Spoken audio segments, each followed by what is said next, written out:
Good morning everyone. मैं doctor Neha Singla, consultant neurologist, Neuronova hospital Jalandhar. जैसा कि आप सब जानते होंगे, अभी न्यूरोपैथी अवेयरनेस वीक चल रहा है 1 मई टू 8 मई। सो purpose of neuropathy awareness week is कि ब्रेन के बारे में लोगों को फिर भी अवेयरनेस है, लेकिन नर्व डिजीज़ जिसको न्यूरोपैथीज बोलते हैं उसके बारे में अवेयरनेस नहीं है।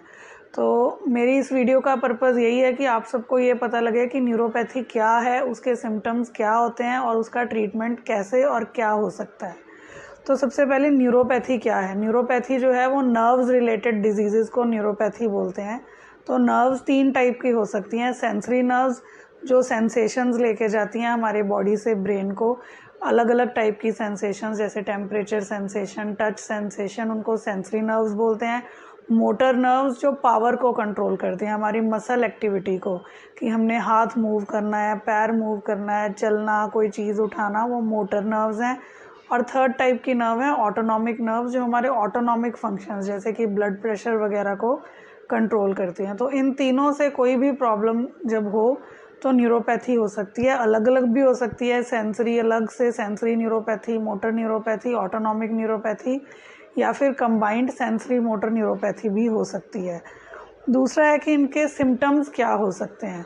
तो सेंसरी सिम्टम्स या मोटर सिम्टम्स सबसे कॉमन है। सेंसरी सिम्टम्स में पॉजिटिव सिम्टम्स और नेगेटिव सिम्टम्स हो सकते हैं। पॉजिटिव सिम्टम्स में हो सकता है कि बर्निंग, जलन होना हाथों पे, पैरों पे, टिंगलिंग सेंसेशन, चींटियाँ जैसा चींटियाँ चल रही हों ऐसा लगना, फिर एक्सेसिव पेन भी हो सकता है, या कभी हमें लगता है कि बहुत गर्म है, ठंडा ज़्यादा है। ये पॉजिटिव सेंसरी सिम्टम्स है। नेगेटिव सेंसरी सिम्टम्स में सबसे कॉमन है नंबनेस, हाथों पैरों का सुन्न होना, जो कि एक काफ़ी कॉमन प्रॉब्लम है। मोटर सिम्टम्स में हो सकता है सबसे कॉमनली वीकनेस, जैसे कि पैर की वीकनेस हो गई, फिंगर्स मोड़ने में, खोलने में, या पैर उठाने में, चलने में दिक्कत। ऑटोनॉमिक सिम्टम्स में यूजुअली जो हमें देखने को मिलता है वो एक्सेसिव स्वेटिंग हो सकती है, loss of hair, shiny skin.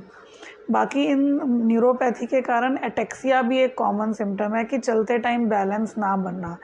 Usually हमें नहीं लगता कि ये एक न्यूरोपैथी का सिम्टम होगा, बट एटेक्सिया एक कॉमन न्यूरोपैथी सिम्टम हो सकता है।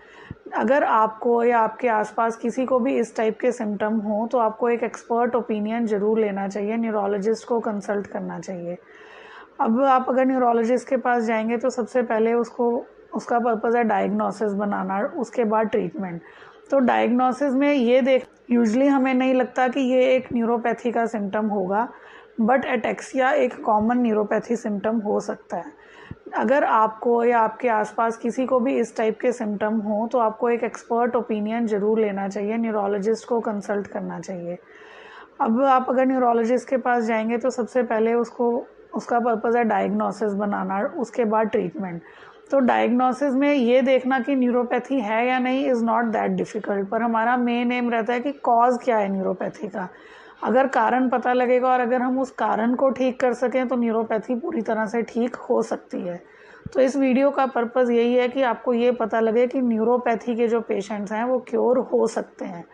तो न्यूरोपैथी के कॉजेज़ में जो सबसे कॉमन कॉज है, मोर देन 50 to 60% पेशेंट्स में न्यूरोपैथी का कॉज रहता है डायबिटीज़ मेलाइटिस। बहुत से पेशेंट्स को पता होता है ऑलरेडी उनको शुगर है, लेकिन कई बार ऐसा भी होता है कि शुगर अभी तक डिटेक्ट नहीं हुई और उससे पहले न्यूरोपैथी के सिम्टम्स पेशेंट को स्टार्ट हो गए। बाकी जो कारण कॉमनली हम देखते हैं, इन्फेक्शंस हो सकती हैं, वायरल इन्फेक्शन, सिफिलिस, लेप्रोसी वगैरह। टॉक्सिक एक्सपोजर हो सकता है, उसमें मेटल टॉक्सिन्स भी हैं। उसके अलावा ड्रग एक्सपोजर से, एक्सेसिव कीमोथेरेपी से, सम कीमोथेरेप्यूटिक ड्रग्स जो हैं वो भी न्यूरोपैथी कर सकती हैं। फिर विटामिन B12 डेफिशिएंसी जो प्योर वेजिटेरियंस में ज़्यादा कॉमन है, एक्सेसिव अल्कोहल इंटेक, ये सब कारण हो सकते हैं। इसके अलावा हेरिडिटरी या रेयर कॉजेज़ ऑफ न्यूरोपैथी हो सकते हैं। तो और एक पैरानियोप्लास्टिक भी कारण है। पैरानियोप्लास्टिक मतलब बॉडी में कहीं और कैंसर हो लेकिन उसकी मैनिफेस्टेशन एज न्यूरोपैथी हो सकती है। तो अगर हमें कारण पता होगा और हम कारण को ठीक कर सकें तो न्यूरोपैथी को ठीक कर सकते हैं। न्यूरोपैथी का ट्रीटमेंट भी 2 टाइप का है, सिम्टोमेटिक ट्रीटमेंट और treatment of the cause. Symptomatic treatment है मेनली जिससे हमारे सिम्टम्स रिलीव हो सकें, जैसे ये बर्निंग, उसके अलावा नंबनेस, ये सिम्टम्स को हम टारगेट करते हैं। तो सिम्टमेटिक ट्रीटमेंट ठीक करने से क्या है कि पेशेंट को काफ़ी बेटर लाइफ एक्सपेक्टेंसी और क्वालिटी ऑफ लाइफ इम्प्रूव हो सकती है। तो जो पेशेंट पहले सारा दिन प्रॉब्लम में रहता था वो अब बेटर क्वालिटी ऑफ लाइफ से अपनी लाइफ स्पेंड कर सकता है। दूसरा हो गया ट्रीटमेंट ऑफ कॉज। अगर हमें कॉज पता लग जाए, जैसे अगर B12 डेफिशिएंसी कॉज है न्यूरोपैथी का, तो हम उसको करेक्ट करेंगे तो न्यूरोपैथी सिम्टम्स जो हैं ऑलमोस्ट ठीक हो सकते हैं और सिम्टमेटिक ट्रीटमेंट भी हमारा धीरे धीरे विदड्रॉ होके कम हो सकता है। तो मैं आप सबको यही कहना चाहूँगी कि अगर आप में से किसी को भी इस टाइप के सिम्टम्स हों तो आप एक एक्सपर्ट ओपिनियन ज़रूर लें। Thank you.